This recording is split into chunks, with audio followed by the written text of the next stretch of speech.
Radio, les vraies voix qui font rouler la France. Face à la presse avec Mobility TV.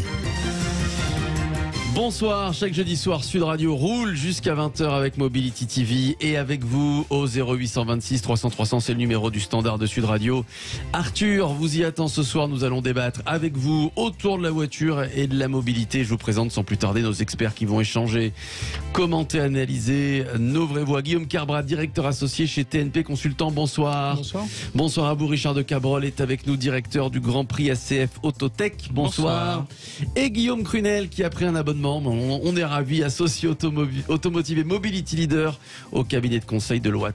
Bonsoir Guillaume. Bonsoir. Bonsoir messieurs, bonsoir à vous. L'avenir, la voiture de demain, c'est la voiture autonome et connectée.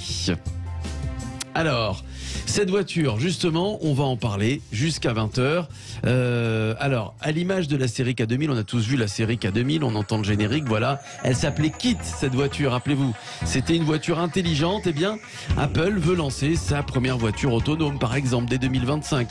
Ce ne sera pas une simple voiture électrique dotée de fonctions semi-autonomes, mais bien, on parle bien d'une voiture entièrement autonome. Google veut faire rouler des voitures sans chauffeur. Et puis, il y a les constructeurs automobiles qui y pensent fortement, qui travaillent même comme Tesla par exemple. Stellantis qui a annoncé que la première voiture disposant d'une capacité de conduite autonome de niveau 3 arrivera dans pas longtemps, demain, c'est dans 2 ans, en 2024. En tout cas, c'est la date qu'ils ont avancée. Les constructeurs automobiles peuvent-ils devenir des entreprises tech? On va tenter de répondre à cette question jusqu'à 20h avec vous. Je vous redonne le numéro pour participer à cette émission, 0826 300 300. La voiture de demain. Alors tiens, j'aimerais juste avant qu'on rentre dans le vif du sujet, comment vous voyez la voiture de demain, tiens, Guillaume Crunel? Comment vous l'imaginez? La question de demain, c'est quand demain en fait? Est-ce que c'est dans 5 ans? Est-ce que c'est dans on un parle an? de 2024-2025, donc c'est tout à l'heure. Voilà, tout à l'heure. Ouais. On va avoir une voiture, comme vous l'avez dit, qui va être de plus en plus technologique, ça c'est clair. C'est une tendance qui est embarquée, qui va avoir une part de plus en plus importante dans sa valeur autour du logiciel, de l'intelligence, qui va se convertir à des modes de propulsion qui seront de moins en moins thermiques. Ça c'est le sens de la réglementation. Donc à très court terme, plus électrique et plus intelligente, et de plus en plus intelligente avec les années qui viennent. Ouais. Alors justement, les constructeurs automobiles doivent penser, sans cesse imaginer, alors pas la voiture de demain, mais à innover, à embellir cette voiture, puisqu'on ne roule plus avec la voiture des années 90. Donc c'est un travail de tous les jours. Richard, quels sont les enjeux pour les constructeurs, cette envie et ce besoin de la moderniser tout le temps pour assouvir les automobilistes français? Eh bien, notamment, en fait, le besoin de faire évoluer la voiture, c'est surtout parce qu'on va aller vers un monde où les voitures sont moins nombreuses sur nos routes. Donc, s'il faut vendre moins de voitures, il faut que ces voitures, quelque part, aient plus de valeur ajoutée. Donc, c'est là où, en fait, on rajoute des fonctionnalités, on rajoute de la technologie dans les voitures pour notamment pallier à ce problème futur. Qu'est-ce qu'ils proposent aujourd'hui, par exemple? Alors, aujourd'hui, je dirais que c'est toute la connectivité par rapport avec le smartphone, faire en sorte aussi que la voiture devienne plus sécuritaire et plus orientée vers l'assistance à la conduite, parce que soyons honnêtes, et comme le disait Guillaume, le véhicule autonome, c'est pas pour 2025. Et en attendant, toutes ces aides et toutes ces assistances, c'est pour plus de sécurité, pour plus de confort finalement, et aussi plus de confort et plus de multimédia pour finalement profiter d'une expérience client. Et ça, on l'a vu avec Tesla, beaucoup plus forte dans l'avenir. Ouais, ce sera quoi dans 2024-2025? Ce sera la voiture ultra connectée déjà, pour commencer? Guillaume Carbrat. Déjà, effectivement, je crois que la logique d'expérience client, elle est devenue clé dans la proposition des constructeurs. Et on est vraiment dans l'extension de ce qu'on connaît chez soi et sur son téléphone. Et donc on voit vraiment que les constructeurs essayent de créer l'écosystème qui permet justement d'animer et d'intégrer cette modernité, et que aujourd'hui les consommateurs peuvent plus se passer de leur téléphone. Comment associer la voiture à comment ils le font concrètement? Parce que c'est pas eux, j'imagine, qui connectent la voiture. Ils font appel à des entreprises tech, ils passent des partenariats avec ces entreprises, ces startups. On voit effectivement beaucoup de partenariats, alors pas qu'avec des startups, mais aussi avec les grandes électroniques, les Google, les Samsung. Alexa arrive dans les véhicules depuis un moment maintenant. Donc voilà, le mouvement est lancé. Maintenant, c'est comment aussi les constructeurs vont se positionner par rapport à ça, parce que ça veut dire aussi, là, on fait rentrer quelque part des nouveaux équipementiers. La valeur elle est chez ses nouveaux fournisseurs. Comment le constructeur va se défendre et proposer lui sa valeur. Ouais, parce qu'en fait, le risque, c'est quoi, Guillaume Crunel? C'est finalement, et on va reparler en deuxième partie de l'émission, mais finalement, c'est de se faire un petit peu manger par toutes ces entreprises tech ou tous ces Apple et Google. C'est ça le risque? Il y a clairement, un sujet avec les grandes entreprises de la tech, mais je pense que le vrai sujet qui est derrière tout ça, c'est que, on l'a dit, il va y avoir moins de voitures. Donc il faut que ces voitures-là rapportent plus et un cycle de vie de plus en plus long. Ce que permet la technologie aujourd'hui, la connectivité, ce qu'on appelle la voiture ordinateur, en fait, c'est la capacité à mettre à jour la voiture, à la faire évoluer et à faire qu'on rentre dans une ère qui est plus servicielle. C'est-à-dire, jusqu'à maintenant, on vend la voiture et puis c'est un peu près fini. Demain, on va vendre une voiture, on va la faire évoluer, on va lui rajouter des services et donc sa valeur va continuer dans le temps de plus en plus forte. Et le vrai enjeu pour les constructeurs, c'est d'être positionné efficacement là-dessus. Et là, j'ai envie de dire, c'est un peu la faute à Tesla, mais c'est je pense que les marchés ont compris ça. Et c'est comme ça qu'on vaut 1000 milliards de dollars en bourse quand d'autres en valent que 10. Ouais. Donc c'est tout l'enjeu qui est derrière, c'est de se positionner sur ce nouveau véhicule dont la vie économique sera bien au-delà du moment où on l'achète. Et puis certains le disent aussi officiellement, le patron de Renault par exemple, le patron de Stellantis, ils l'ont dit, on va faire nos entreprises des boîtes de tech. Là, ils sont clairs.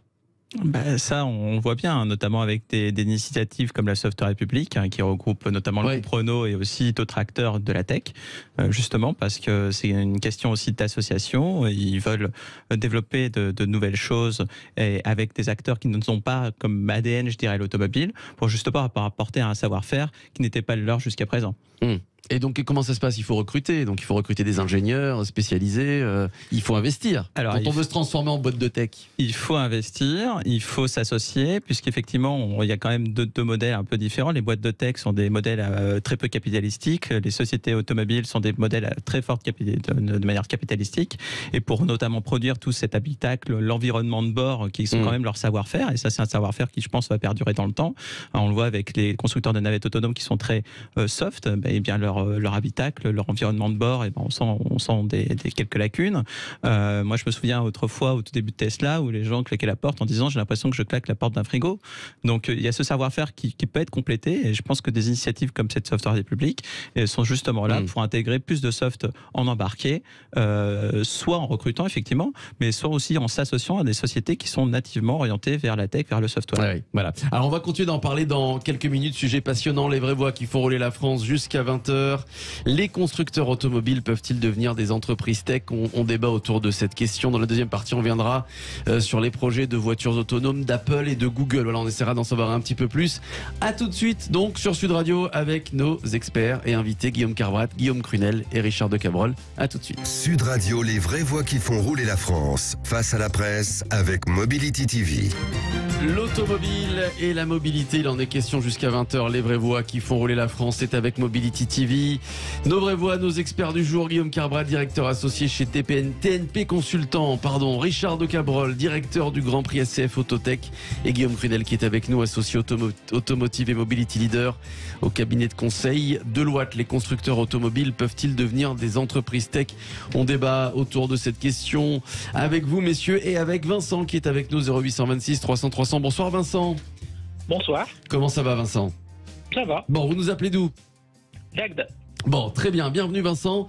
Ça vous inspire quoi, vous, la voiture autonome? Est-ce que vous savez ce que c'est déjà? Est-ce que vous savez ce que c'est?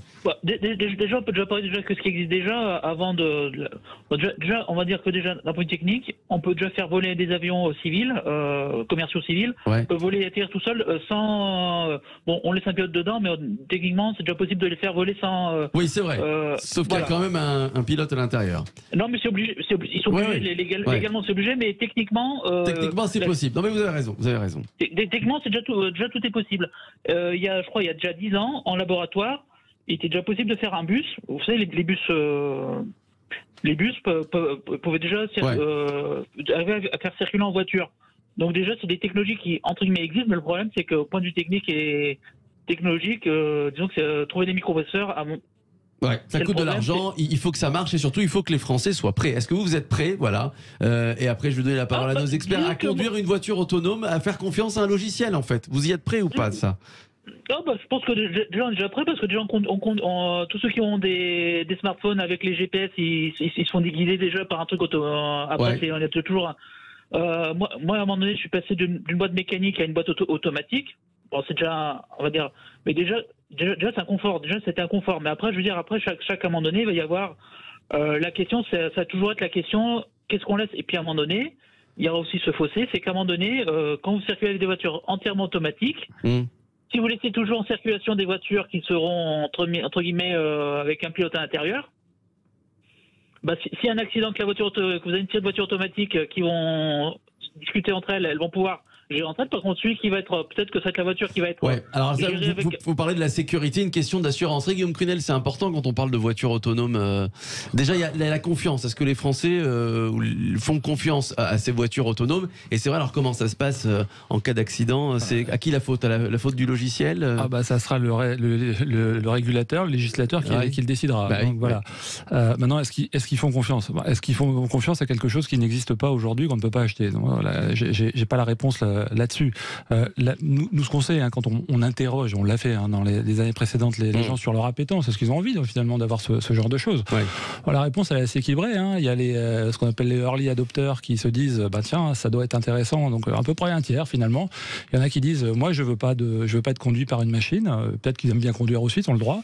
Ça encore un tiers. Et puis il y a ceux qui, comme beaucoup, se demandent ce à quoi correspondra cette expérience. Le dernier tiers qui disent je ne sais pas. Et donc, je pense qu'encore une fois, ces technologies, elles doivent s'imposer par l'usage. Si, une fois mises sur le marché, elles apportent quelque chose de supplémentaire en termes de convivialité, de sécurité aussi. On meurt tous parce qu'on conduit mal.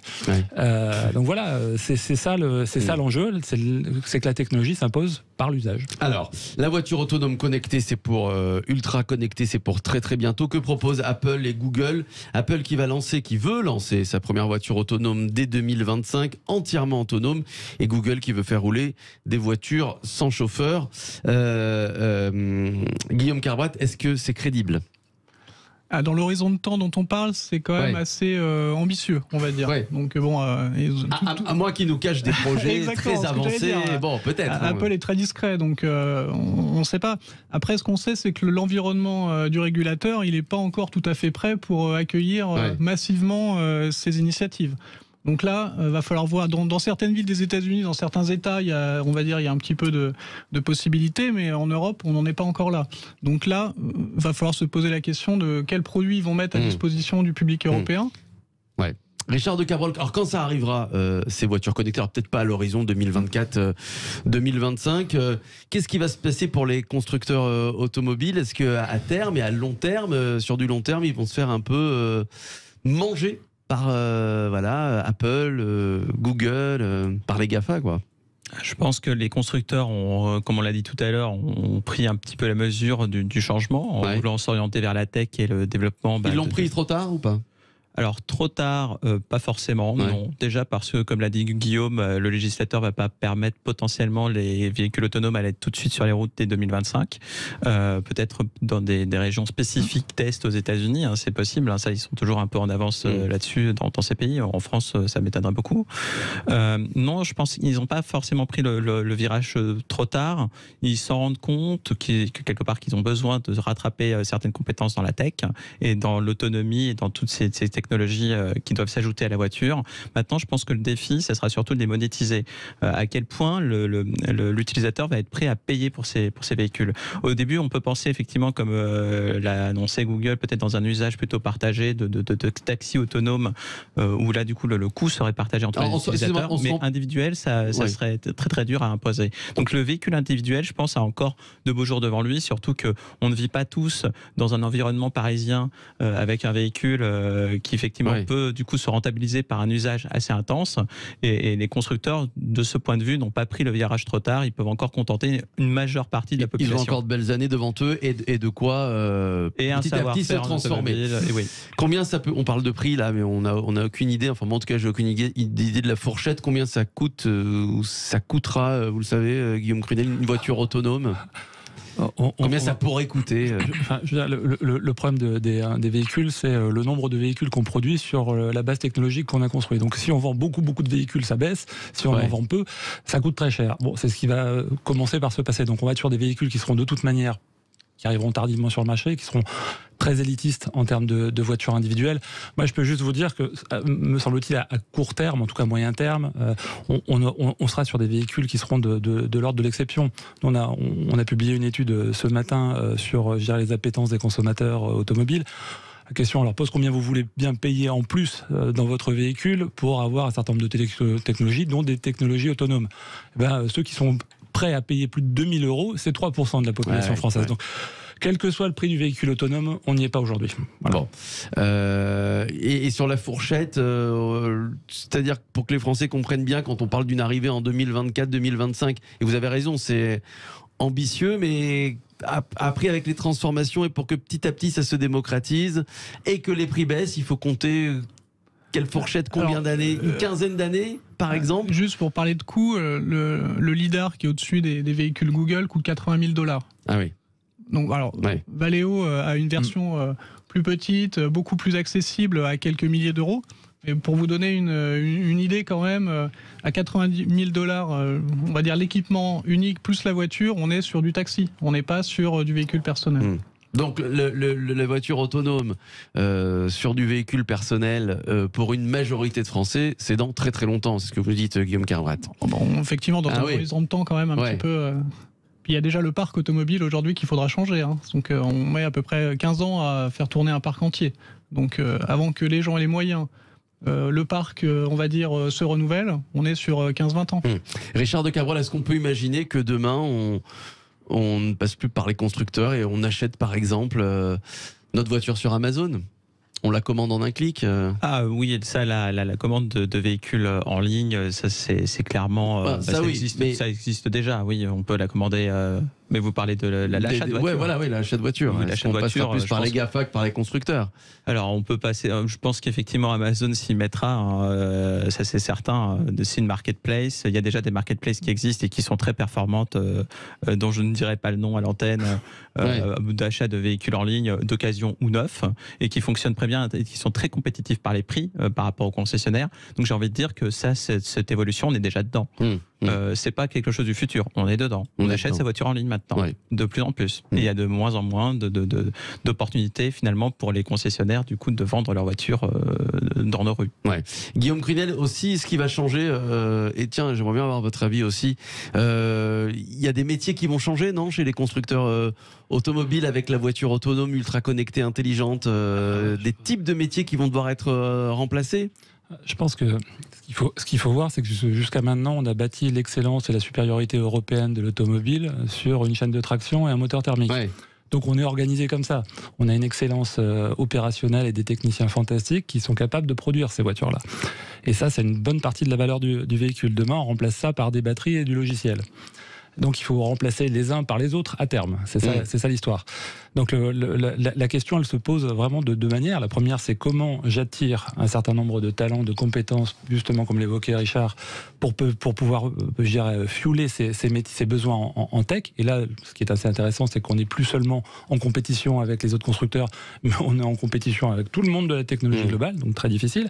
Et en même temps, il va falloir reconvertir toute une partie de l'appareil de production et des compétences historiques.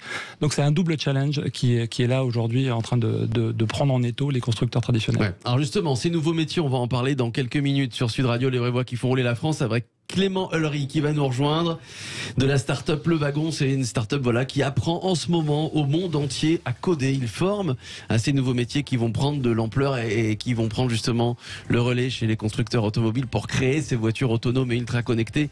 On en parle dans quelques minutes avec vous, 0826 300 300 et avec Clément Ulry qui nous rejoint. À tout de suite. Sud Radio, les vraies voix qui font rouler la France. Philippe Rossi.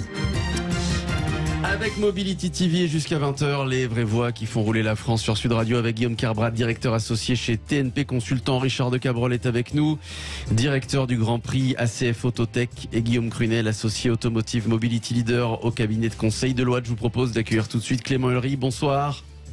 Bonsoir. Bonsoir, monsieur Ellery, ancien de Google France, désormais c'est Le Wagon. Et donc, je le disais tout à l'heure, Le Wagon qui apprend ce nouveau métier qui est le codage. Pour tous ceux qui nous écoutent, Clément Ellery, expliquez-nous, qu'est-ce que le codage ? Le codage, c'est la capacité à construire des applications. Quand vous allez sur un site web ou sur votre application sur mobile, vous avez une interface. Et cette interface, elle se développe avec des lignes de code. Et puis, elle est construite à partir de bases de données qui sont à l'intérieur de l'entreprise, qui justement, là, elles aussi, se construisent par base de code. Voilà. Donc, c'est exactement ce qu'on apprend à faire. Le Wagon, c'est une école de code qui a été fondée en France en 2013.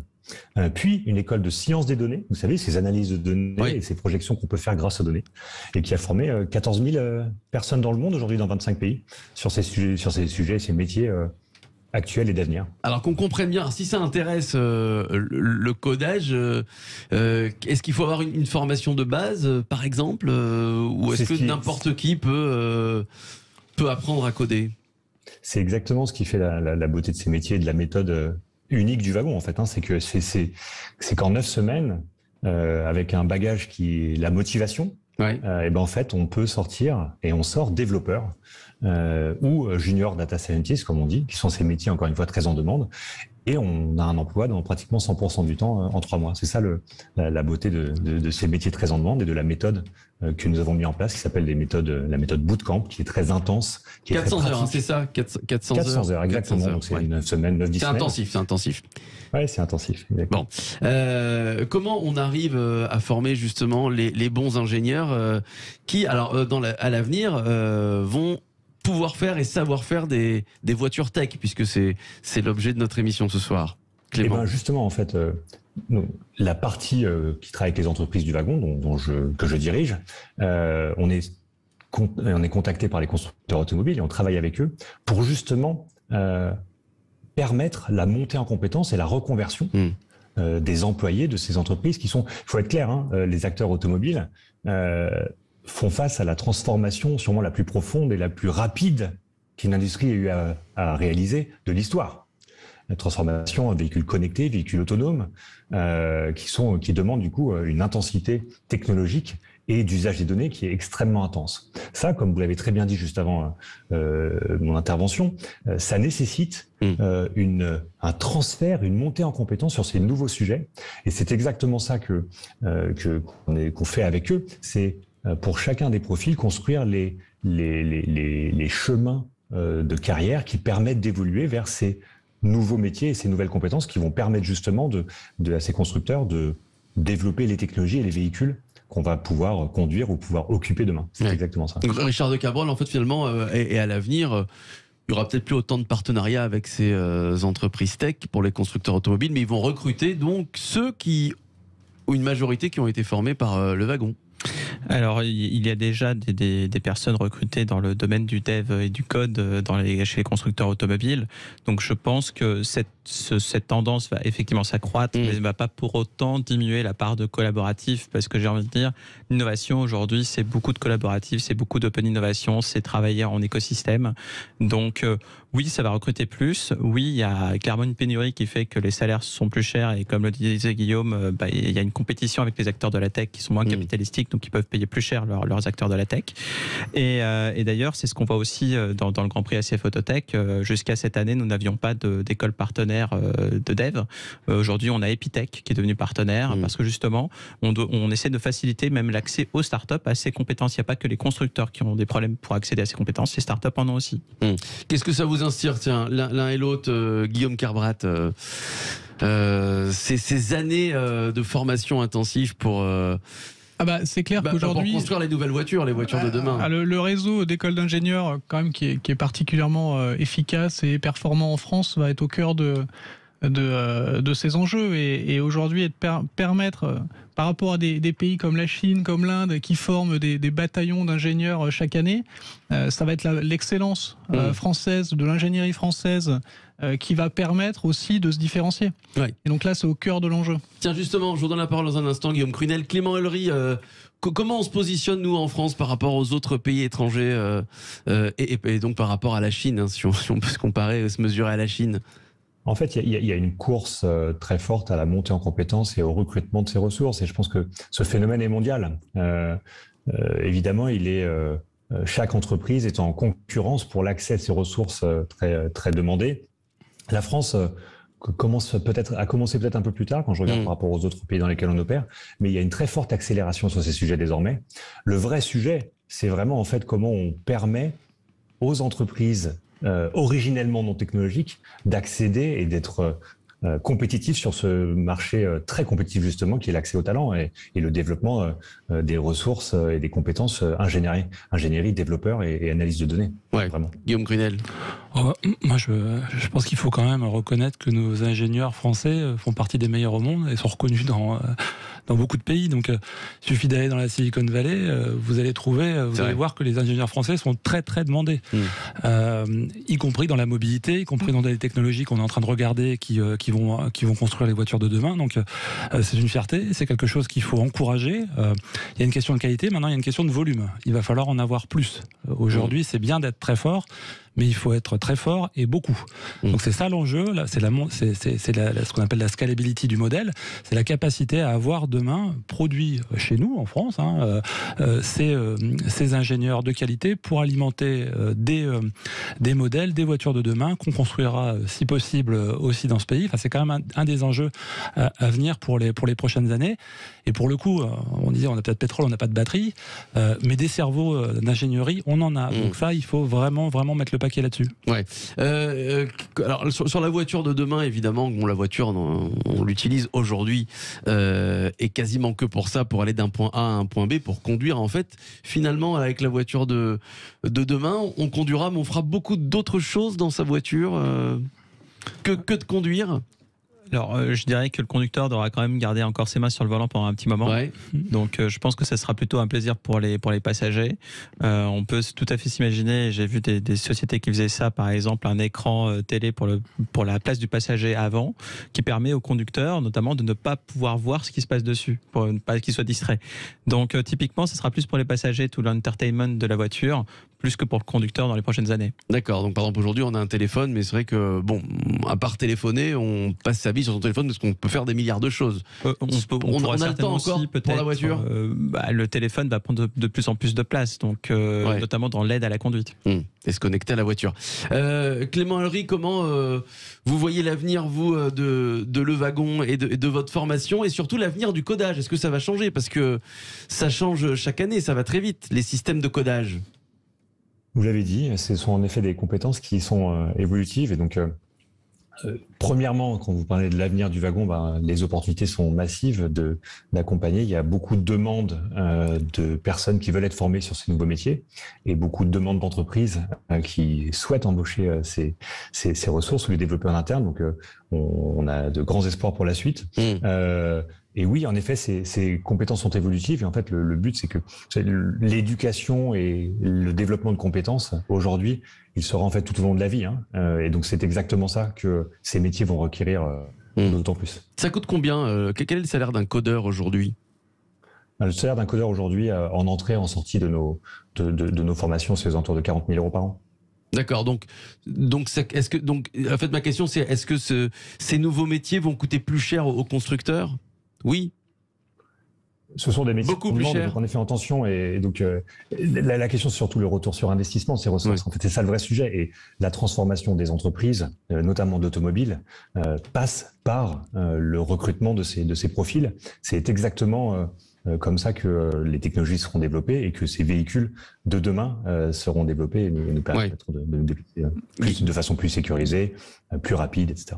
Guillaume Carbrat, c'est-à-dire qu'au début, il va falloir mettre de l'argent, entre autres pour payer ses codeurs, pour faire la voiture de demain. C'est sûr, mais en parallèle, on voit aussi que les métiers traditionnels, effectivement, qui coûtent un peu moins cher, vont rapidement aussi décroître. Les usines, on voit qu'il y a de moins en moins de personnel dans les usines, et donc ça va compenser. Évidemment, il y aura moins de codeurs que de personnes au montage. Par contre, évidemment, ils seront payés effectivement un peu plus cher. Bon, très bien. Merci à vous, Clément Ulry. Merci de nous avoir expliqué tout ça, de nous avoir raconté les métiers du codage. Tiens, si un auditeur nous écoute et veut faire appel à vous, à votre formation, comment doit-il faire? Comment vous contacter? Un site internet, j'imagine. Sur notre site, lewagon.com, et nous serons absolument ravis de l'accueillir. Bon, très bien. Merci à vous, Clément Ulry, ancien de Google France, désormais chez Le Wagon. Merci à Guillaume Carbrat, directeur associé associé chez TNP Consultant, Richard de Cabrol, qui était avec nous, directeur du Grand Prix ACF Autotech, et Guillaume Crunel, associé automotive, Mobility Leader au cabinet de conseil Deloitte.